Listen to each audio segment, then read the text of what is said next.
Fala, meus amores, tudo bem? Seja muito bem-vinda ou bem-vindo ao meu mundo de muitas possibilidades da inteligência artificial. Se você não me conhece ainda, sou Roger Sampaio, sou cientista de dados e é uma alegria e satisfação pessoal estar aqui com você compartilhando conhecimento sobre a minha maior paixão, em modéstia à parte, que é a inteligência artificial. Essa é a nossa segunda aula do preparatório para a certificação AI900 da Microsoft, para que você realmente arrebente nessa prova e aprenda principalmente sobre esse mundo poderoso da IA, que inclusive está bastante em alta e a tendência é continuar. Você gostando ou não, você é vítima da inteligência artificial. E sinta-se à vontade, esse canal do YouTube é como se fosse a minha casa, então venha, tome um café, sente no sofá, vamos conversar como amigos, não apenas como um professor e um aluno. Eu quero que você tenha essa interação comigo. Vamos lá? Roda o VT, produção.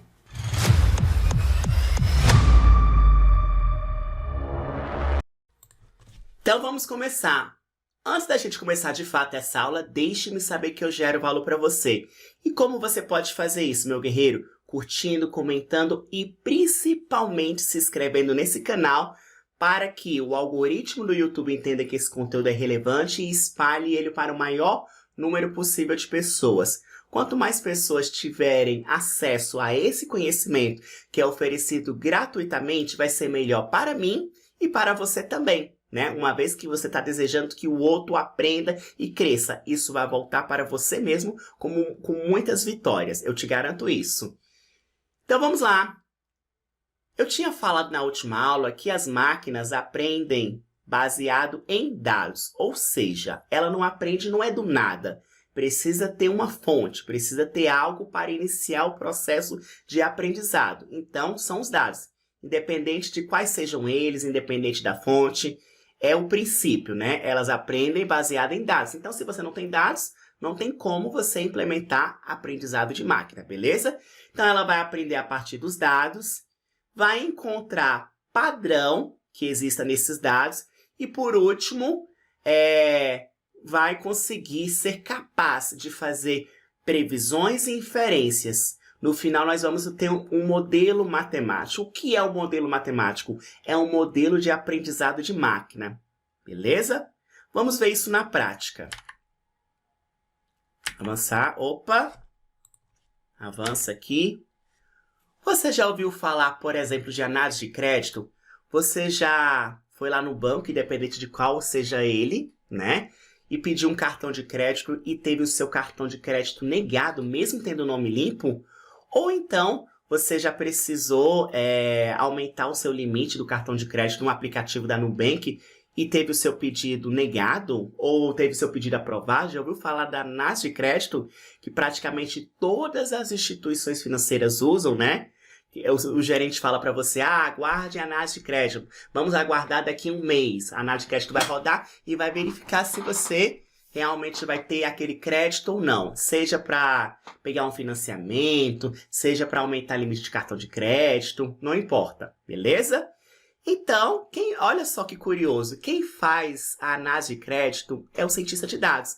A análise de crédito, por trás dela existe um modelo matemático, um modelo e esse modelo pode trabalhar de muitas maneiras. Eu posso construir um modelo matemático, né, um modelo de aprendizado de máquina, um modelo de machine learning, é tudo a mesma coisa, que vai ser capaz de dizer se o cliente deve ter aquele cartão de crédito ou não, né? Ou então eu posso construir um modelo que vai prever, né, que vai dizer o limite que aquele cliente deve ter de crédito. Para o João, o limite dele vai ser 5 mil inicial. Para a Joana, vai ser 10 mil. Para o Carlos, pode ser 2 mil. Beleza? Então, suponha que você é cientista de dados e foi contratado pelo banco, sei lá, um banco chamado Riquinho. E você vai estar com o desafio para construir um modelo, né, de aprendizado de máquina para dizer se o cartão de crédito deles, né, vou pegar um cartão simples, assim, o Riquinho, criar um produto aqui, né? Riquinho Basic. Riquinho Basic, né? Vamos criar esse cartão de crédito, Riquinho Basic. Aí você vai dizer se deve ser o cliente, independente de qual seja ele, acabou de chegar no banco, né? Se deve liberar esse cartão de crédito para ele ou não. Como é que você faz isso? Bem, para executar essa tarefa, né? Primeira coisa que você vai precisar são os dados históricos, né? Perceba que eu falei dados, eu falei históricos, ou seja, dados porque você precisa se basear em algo e histórico porque precisa ser muitos dados. Não basta ser apenas dado de um cliente, 2 clientes, você vai precisar, na prática, de muitos dados, né? Talvez eu possa utilizar dados históricos de 2 anos, de 5 anos, de 10 anos, de todos os clientes desse banco, ou então de apenas alguns clientes. Suponha que eu vou pegar de todos os clientes, né, do banco, né, e eu vou pegar um histórico de 5 anos, beleza? Vão ser os dados históricos que eu vou utilizar. Agora, quais dados eu vou utilizar? Porque, vamos lá, imagine um cliente, uma instituição financeira. Ele tem informações que ele fez lá no cadastro, quando ele abriu a conta, então tem CPF, tem renda, tem quantidade de filhos, tem endereço, tem profissão. Aí você tem que pensar quais daqueles dados poderiam ajudar e dizer se eu devo emprestar, se eu devo liberar um cartão de crédito ou não. Ou melhor dizendo, quais daquelas informações poderiam ser utilizadas para dizer se aquele cliente tem um comportamento de um cliente adimplente ou inadimplente. Porque se ele tiver um comportamento de um cliente inadimplente, eu não vou emprestar o cartão de crédito, eu não vou liberar. Agora, se ele tiver um comportamento de um cliente adimplente, né? Aí sim eu vou liberar o cartão, beleza? Então, idade poderia ser uma informação útil? Poderia ser uma variável útil? Sim. No sentido que pessoas mais novas tendem a ter um nível de endividamento maior. Então, talvez seja uma variável importante, né? Renda, sem dúvida alguma, né? Pressupõe que pessoas sem renda, como é que a pessoa que não tem renda vai ter um cartão de crédito? Como é que ela vai pagar por aquele produto? O banco, ele não é interessante para ele ter prejuízo, concorda? A meta é sempre reduzir a inadimplência, embora exista. Sempre vai existir, né? Porque ele libera já correndo risco, mas a tendência, a meta é que realmente reduza esse percentual de inadimplentes cada vez mais. Quantidade de produtos que aquela pessoa tem no banco é importante? Sim. Por quê? Quanto mais produtos a pessoa tem no banco, significa que ela é um cliente ativo e está usando constantemente o banco. Então, tende a ser um cliente adimplente, né? Possui imóvel próprio poderia ser uma variável importante? Sim. E no final, nesses dados históricos, eu vou precisar saber ainda se esses clientes já têm cartão ou não. Ou seja, eu vou pegar uma série de variáveis e no final, uma variável chamada label. O que é a variável label, chamada também de target? É o que eu quero prever. Neste caso aqui, eu quero saber se eu devo emprestar o cartão de crédito ou não. Então, existem 2 possibilidades, sim ou não. Sim, empreste o cartão. Não, não empreste o cartão. Então, dos dados históricos que eu tenho, eu vou ter todas essas informações aqui, mais a informação que diz se aquele cliente tem aquele cartão ou não, para que então a máquina aprenda esse comportamento aqui, beleza? Então, aqui, essas variáveis que ajudam a prever a target, né, são chamadas de variáveis preditoras. E aqui é a target. Beleza? Então, eu tenho nome, idade, renda, quantidade de produtos e se possui imóvel próprio. Por exemplo, o Carlos, ele tem a idade de 30 anos, possui a renda de 6 mil, tem 4 produtos com banco, possui imóvel próprio e possui cartão de crédito, o Basic lá da vida. A Ana tem a idade de 30 anos, tem renda de 10 mil, tem 2 produtos, possui imóvel próprio, sim, e o cartão foi liberado para ela também. E o José tem a idade de 50, com a renda de 1.800, tem 2 produtos, não tem imóvel próprio e o cartão não foi liberado para ele. Dos dados históricos, eu vou utilizar uma boa parte para criar um modelo, que a gente chama de treinamento. E a outra parte para fazer as previsões. Sobre o que seriam as previsões? É você mostrar para o seu modelo dados que ele ainda não conhece. Então, uma vez que voltar para cá, você entendeu o que precisa ser feito, fez a análise exploratória, pegou os dados lá, renda, idade, tratou eles, construiu o modelo, e avaliou os resultados, você concluiu que o seu modelo está funcionando bem, está tendo uma boa performance, você vai fazer as previsões, né? Então, vai chegar, por exemplo, dados que o modelo ainda não conhece, né? Desses dados históricos, uma parte eu vou utilizar para treinamento e outra parte eu vou utilizar para as previsões. Então, uma vez que ele for colocado em produção, né? Terminou, avaliou, tá certo, tá bonito, né? Então, vai chegar, por exemplo, lá um cliente com a idade de 40, com a renda de 1.000, com um produto apenas, não possui imóvel próprio, aí o modelo ele vai dizer se, para esse cliente, com essas informações, se eu devo liberar ou não. Já para esse cliente aqui, né, suponha que ele tenha acabado de chegar no banco, tá preenchido as informações, tem 38 anos, tem a renda de 1.400, tem apenas um produto, não possui imóvel próprio, eu devo liberar o cartão? Sim ou não? Para esse aqui, que tem a idade de 18, com a renda 2.000, tem dois produtos bancários, possui um imóvel próprio, devo liberar ou não? Então, aí eu estou fazendo previsões sobre dados que ele ainda não conhece. O legal é isso, né? Você treina o modelo, avalia, tá tudo lindo, tudo perfeito, né? Tá funcionando bem, coloca lá em produção. Quando coloca em produção, qualquer dado que chegar lá, né? Ele vai ser capaz de opinar se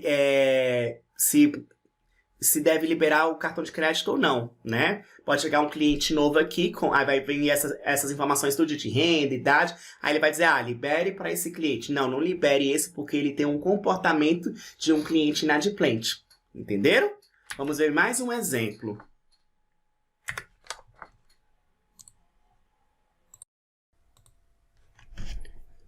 Retomando ao exemplo do banco, né? Eu posso trabalhar com duas abordagens. Eu posso verificar, prever se aquele cliente é propenso ao cartão de crédito, liberar o cartão de crédito sim ou não. Ou então, suponha que eu libere o cartão de crédito. Quanto de limite eu devo liberar para ele? 100, 200 reais? Então, uma coisa é você prever, né? A categoria, sim ou não. Outra coisa é você prever o valor do limite. Vou dar um exemplo, só que não do banco. Suponha que você cientista de dados, foi contratado por uma imobiliária para prever o preço de aluguel de casas. Ela vai lançar um aplicativo e o próprio cliente vai poder fazer simulação, né? De quanto vai custar o aluguel daquela casa baseado naquelas condições. Então, como é que você faria isso, né? Dentro daquele processinho que eu mostrei lá para vocês. Entendimento do negócio, análise exploratória. Você pegaria dados históricos sobre casas, né? Sobre casas das regiões. E que informações você poderia utilizar para prever o valor de uma casa, que influencia o valor de uma casa? Bem, o local é uma informação que influencia, sem dúvida alguma, né? No sentido que tem determinados bairros e regiões que custam naturalmente mais caro do que outros, né? Regiões mais próximas do centro são mais caros do que regiões mais distantes. Quantidade de quartos, sem dúvida alguma. Quanto mais quartos, mais cômodo tiver a casa, ela vai ser mais cara. Área, sem dúvida alguma, né? Uma área maior, casa mais cara. Tem garagem? Poderia influenciar também, se ela é quitada ou não. E aqui no final eu tenho o preço. Então eu vou usar dados históricos de casas, né? Incluindo também a informação de preço, para que depois de eu tiver construído um modelo, aí eu possa fazer previsões sobre novos dados, sobre casas que o modelo ainda não viu, né? Então olha só. Essas informações aqui, local, quantidade de quartos, área, se tem garagem, quitada, são as variáveis preditoras. São dados que vão ajudar eu prever a minha target, né? Que é o preço.